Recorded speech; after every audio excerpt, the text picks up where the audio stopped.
রোজকার আমাদের বাড়ির মেয়েদের কত রকম কাজ থাকে, রান্না বান্না, ঘর গোছানো, ঠাকুর পুজো, সব দিক দিয়ে কাজ যেন নিখুঁতভাবে হয়, আমরা সবসময় সেই চেষ্টাই করি। হ্যালো বন্ধুরা, কেমন আছো সবাই? লাইফ উইথ স্নিগ্ধার একটি নতুন ভিডিওতে তোমাদের সকলকে স্বাগত। রোজ এরকম ডেলি লাইফে চলতেই থাকে, রান্না বান্না করো, আবার একরকম রান্না নয়, 2-3 রকম, এর একরকম তো তার একরকম। এইরকমই রান্না নিয়ে আজকে বসেছি। এটা ছেলের জন্য তৈরি হচ্ছে, কারণ ও বেশি তেল মশলা জাতীয় খাবার খায় না। একটু এই গাজর, ক্যাপসিকাম আর একটু চিকেন সেদ্ধ করে নিয়ে তারপরে সেইগুলোকে একটুখানি সতে করে নেবো ঘি দিয়ে। এরকম ধরনের খাবার খেতে ওর বড্ড ভালোবাসে। আর আমার কর্তার আবার আলাদা। তো সেটা আগেই হয়ে গেছে, কর্তা খেয়ে চলে গেছে। তো আমি তখন ছেলেরটা নিয়ে বসলাম।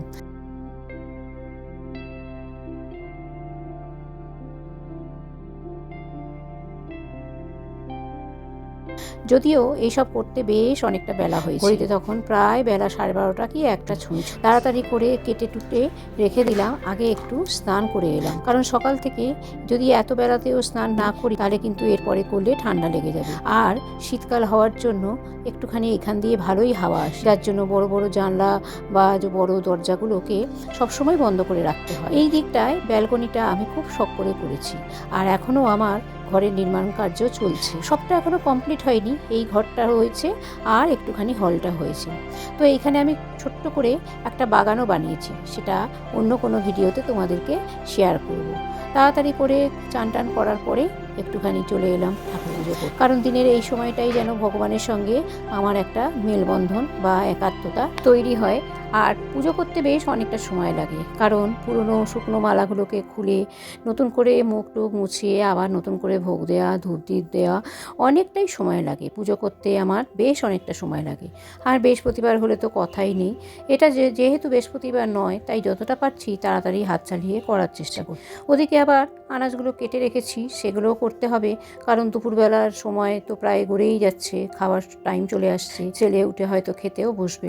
তো যাই হোক, এখানে একটু পুজো করে নেওয়ার পরে মনটা পড়ে রয়েছে সেই রান্নাঘরের দিকে। আর তাড়াতাড়ি করে রান্না টান্না করার পরে নিজেও দুটো খেয়ে আবার পড়াতে বেরোবো। দেখতে দেখতে কীরকমভাবে বেলাগুলো ছোট হয়ে যায়, আর আস্তে আস্তে যদিও আবার দিনের বেলাটা বড় হচ্ছে, যেহেতু শীতকাল চলে যাচ্ছে। আর শীতের সময়টা যেন কোথা থেকে কাজ করে উঠতে সময় পাই না, কোথা থেকে যেন সময় কেটে যায় ভেবেই পাই না। সকাল থেকে উঠি আলিশিতা করতে করতে সময় যেন কিভাবে চলে যায়।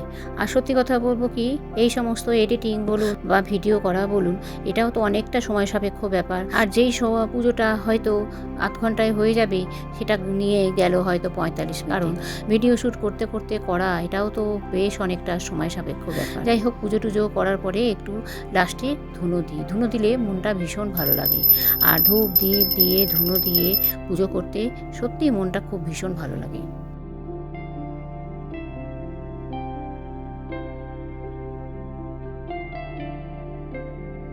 আর পুজোর পরে একটু করে ধুনো দিলে তার সাথে একটু কর্পূরও মিশিয়ে দিই। সেই কর্পূরের গন্ধে আর ধুনোর গন্ধে চারিদিকটা একদম মম করতে থাকে, আর ঘরে সমস্ত নেগেটিভ এনার্জি এই কর্পূর আর ধুনোর মধ্য দিয়ে যেন বাইরে চলে যায়।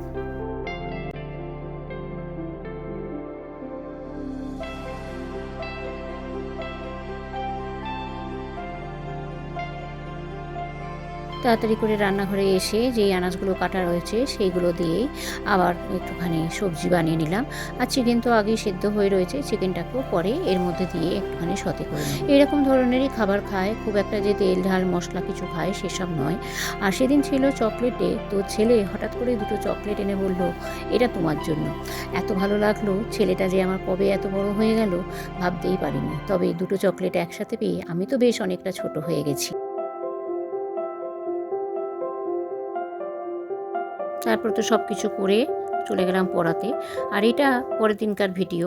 পরের দিনকে আবার সেই একই রকম গতানুগতিক পদ্ধতিতে, তবে আজকে একটু বেশিই চাপ আছে, কারণ যে ছেলেটি এবারে আইসিএসসি বোর্ড পরীক্ষা দেবে তার তো মোটামুটি অনেকটাই প্রিপারেশান আমাকে করেই দিতে হচ্ছে। তো সেইখানেই একটা পরীক্ষা নেব বলে তারই কোয়েশ্চেন পেপার সেট করছি। তো অনেকটাই মন দিতে হয়, যেহেতু টিউশন পড়াই, সব বাচ্চাদের দিকে সুন্দরভাবে দেখতে হয়। কেন, এখন তো আর কদিন বাদেই পরীক্ষা, বা কোনো কোনো স্কুলে পরীক্ষা আরম্ভও হয়ে গেছে।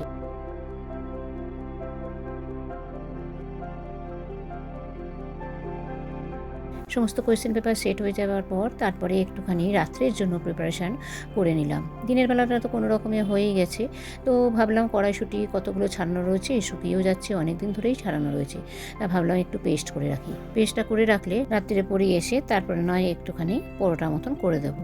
আর শীতকালে তো এগুলো খেতে বেশ ভালো লাগে, আর এখন তো শীত যেহেতু চলে যাচ্ছে আর দামটাও অনেকটাই সস্তা, তাই জন্য মাঝে মাঝেই রাত্রিবেলার দিকে এই ধরনের জিনিস করি। বেশ ভালোই লাগে খেতে, গরম গরম খেতে রুটির থেকে এই পরোটা বা এরম ধরনের আলুর পরোটা, কড়াইশুঁটির পুর ভরা পরোটা খেতে সত্যিই ভালো লাগে। চলুন, হয়ে গেল এটা হওয়ার পরে তারপরে আমি খেয়ে দিয়ে এবার বেরোবো। তাহলে চলুন, আজকের এই ভিডিওটা এই পর্যন্তই রাখলাম।